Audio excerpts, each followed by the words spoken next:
राधे राधे। चैत्र शुक्ल पक्ष की एकादशी की कहानी। धर्मराज युधिष्ठिर कहने लगे कि हे भगवान, मैं आपको कोटि कोटि नमस्कार करता हूँ। अब आप कृपया करके चैत्र शुक्ल एकादशी का महात्म्य कहिए। श्री कृष्ण कहने लगे कि धर्मराज, यही प्रश्न एक समय राजा दिलीप ने गुरु वशिष्ठ जी से किया था। जो समाधान उन्होंने किया मैं वह तुमसे कहता हूँ। प्राचीन काल में भोगीपुर नामक एक नगर था। वहाँ अनेक ऐश्वर्यों से युक्त पुंडरीक नाम का राजा राज करता था। भोगीपुर नगर में अनेक अप्सरा, किन्नर, गंधर्व वास करते थे। उनमें से एक जगह ललित नाम के दो स्त्री पुरुष अत्यंत वैभवशाली घर में निवास करते थे।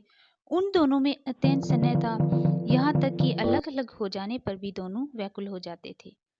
एक समय पुंडरीक की सभा में अन्य गंधर्वों सहित ललित भी गायन कर रहा था। गाते गाते उसको अपनी प्रिय ललिता का ध्यान हो आया और उसका स्वर भंग होने के कारण गाने का स्वरूप बिगड़ने लगा। ललित के मन के भाव को जानकर कारकोट नामक नाग ने पद भंग होने के कारण राजा से कह दिया।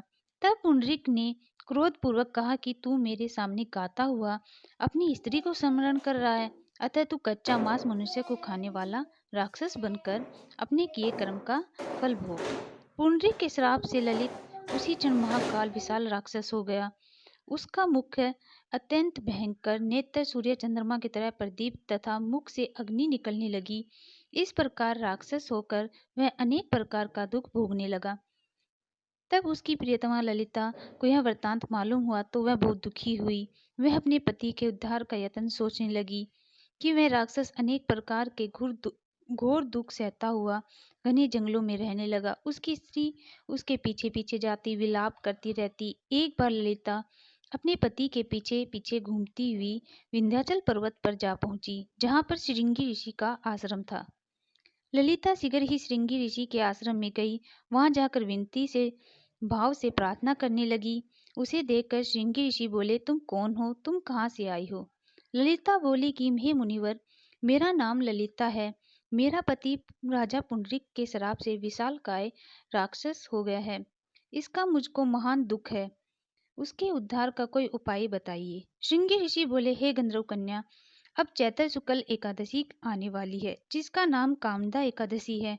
इसका व्रत करने से मनुष्य के सब कार्य सिद्ध होते हैं।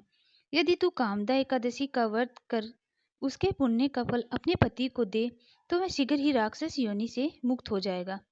तो राजा को श्राप भी अवश्य में शांत हो जाएगा। मुनि के ऐसे वचन सुनकर ललिता ने चैत्र शुक्ल एकादशी आने पर उसका व्रत किया। द्वादशी को ब्राह्मण के सामने अपने व्रत का फल अपने पति को देती हुई भगवान से इस प्रकार प्रार्थना करने लगी, हे प्रभु, मैंने जो यह व्रत किया है इसका फल मेरे पति देव को प्राप्त हो जाए, जिससे वह राक्षस योनि से मुक्त हो जाए। एकादशी का फल देते ही उसका पति राक्षस योनि से मुक्त होकर अपने पुराने स्वरूप को प्राप्त हुआ। फिर अनेक सुंदर वस्त्र आभूषण से युक्त होकर ललिता के साथ विहार करने लगा। उसके पश्चात वे दोनों विमान में बैठकर स्वर्गलोक को चले गए।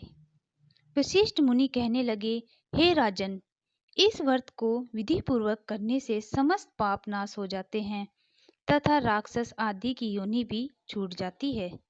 संसार में इसके बराबर कोई और दूसरा व्रत नहीं है।